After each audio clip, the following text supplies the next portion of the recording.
ओम। ब्रह्मचर्य साधना, आधुनिक शिक्षा।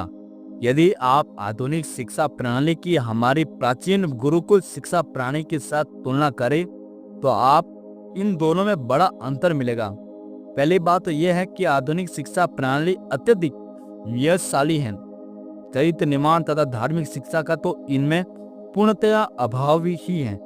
गुरुकुल में प्रत्येक विद्यार्थी पवित्र होता था, प्रत्येक विद्यार्थी धार्मिक शिक्षा में निपुण होता था।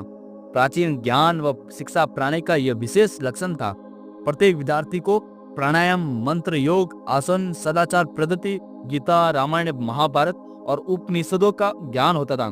प्रत्येक विद्यार्थी में विनय, आत्मसंयम, आत्मज्ञान, आज्ञा पालन, सेवा भाव, आत्मसमर्पण, सदा व्यवहार, नम्रता, दयालु तथा मोक्ष तत्व, आत्मज्ञान प्राप्त करने की शुभेच्छा आदि गुणों का पूर्ण विकास रहता था। आजकल कॉलेजों के विद्यार्थी में इन सगुणों में एक भी सद्गुण नहीं मिलता। आत्मसंयम किस चिड़िया का नाम है यह तो वे जानते ही नहीं। विलासी जीवन और आत्म अनुकूलता तो उनमें बचपन से ही प्रारंभ हो जाता था। अभिमान, दुष्टा और आज्ञा भंग आदि दुगुणों तो उनमें कूट कूट कर भरे रहते हैं। वे पक्के नास्तिक और उग्र अनात्मकवादी हो गए हैं। बहुत तो को कहने में लज्जा प्रतीत होता है कि वे ईश्वर के अस्तित्व में विश्वास करते हैं। ब्रह्मचर्य और आत्म संयम का उनको तनिक भी ज्ञान नहीं है। सुंदर आकर्षण, पोशाक, अभेद भोजन, कुछ संगति, नाटक, सिनेमा देखना तथा पाश्चात्य रहन सहन के कारण वे दुर्बल और क्रोधी हो गए। ब्रह्म विद्या, आत्मज्ञान, आध्यात्मिक विद्या, वैराग्य, मोक्ष बंधन, आत्मा की शांति तथा उसके आनंद में वे नितांत अनभिज्ञ हैं। चाल ढाल, लोक व्यवहार, विषय शक्ति, लोलुपता तथा विलासत से उनके भीतर घर कर लिया है। कॉलेज के कुछ एक विद्यार्थी की जीवन कहानी यदि आप सुने तो आपके अत्यंत करुणा उत्पन्न होगी। गुरुकुल में छात्रगण आरोग्य, बलवान और दीर्घ जीवित होते थे। बंगाल के स्वास्थ्य विभाग अधिकारी की वितसिक के अनुसार कलकत्ता और ढाका में 75% विद्यार्थी अस्वस्थ हैं तथा बंबई स्वास्थ्य विभाग के अधिकारियों की विशक्ति के अनुसार कराची में 60% विद्यार्थी अस्वस्थ हैं। वास्तव में यह भी अनुसंधान किया गया है कि समस्त भारतवर्ष में विद्यार्थियों की स्वास्थ्य अशिष्ट, भ्रष्ट व शोचनीय है।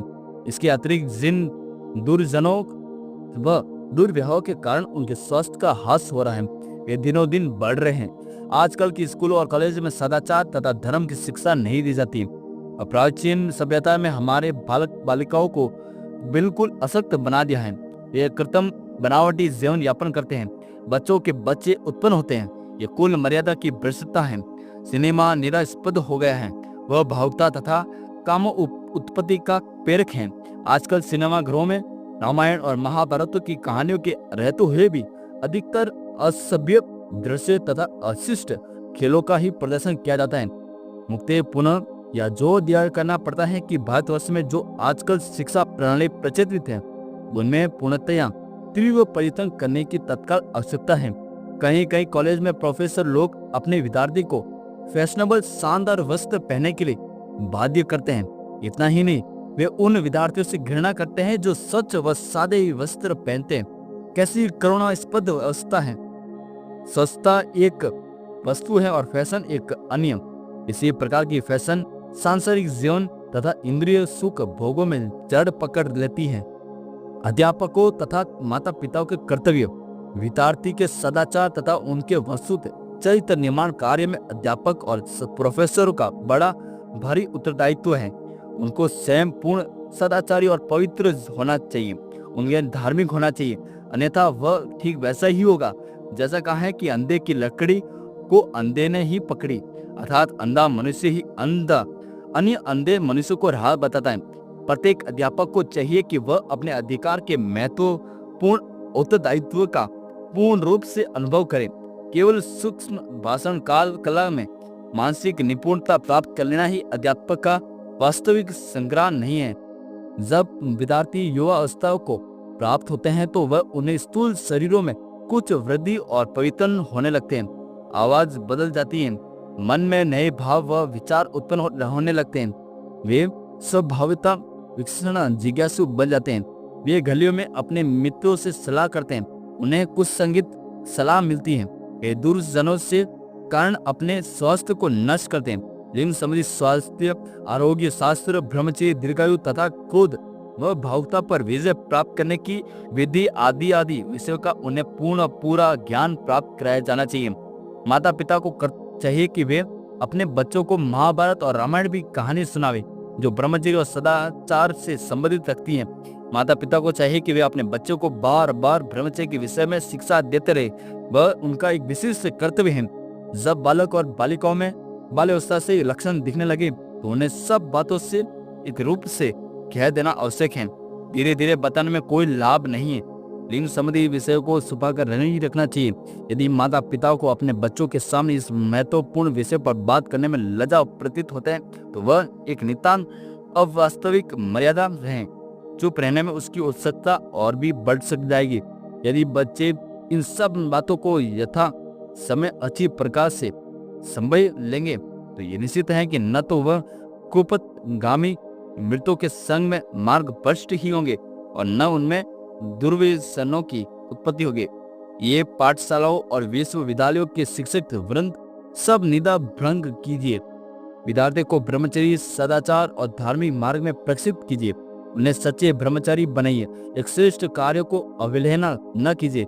आप इस विशिष्ट कार्य के लिए ज्ञान अनुसार उत्तरदायी हैं।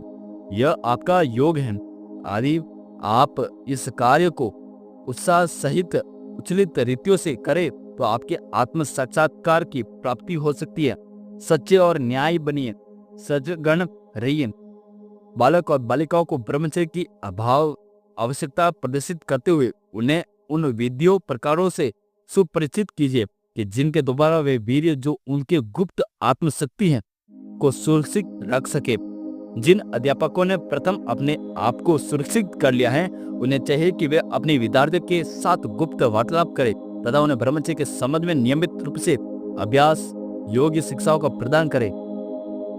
श्रीमान एच पेंकहेम वालेस, MPG कॉलेज टिचनापल्ली के भूतपूर्व प्रिंसिपल और वर्तमान में बड़े पादरी अपने विद्यार्थियों के साथ ब्रह्मचर्य और आत्म से संबंधी विषयों पर नियमित रूप से वार्तालाप किया करते थे। संसार का भविष्य भाग्य प्रारब्ध अध्यापकों तथा विद्यार्थियों के पर निर्भर है। यदि अध्यापक गण अपने विद्यार्थियों को ठीक प्रकार से धार्मिक मार्ग में शिक्षा दे तो संसार में आदर्श नागरिक, योगी, जीवन मुक्तों की भरमार होगी जो स्वतंत्र, प्रसन्नता, शांति और आनंद और प्रकाश फैलाने में समर्थ होंगे। पाठशालाओं और कॉलेजों में प्राचीन काल से ब्रह्मचर्यों के जीवन चरित्र, ब्रह्मचर्य और तत्संबंधी महाभारत और रामायण की कहानी के प्रदर्शन मैगजीन नेटन द्वारा नियमित रूप से होने चाहिए, जिसे विद्यार्थियों को उनके चरित्र निर्माण तथा उन्नत बनने में बड़ी सहायता मिलेगी। धन्य है वह जो वास्तव में अपने विद्यार्थियों को सच्चे ब्रह्मचर्य बनने के लिए प्रयत्न करते हैं। धन्य है वह जो खुद नैष्ठिक ब्रह्मचर्य बनने का उद्योग करता है।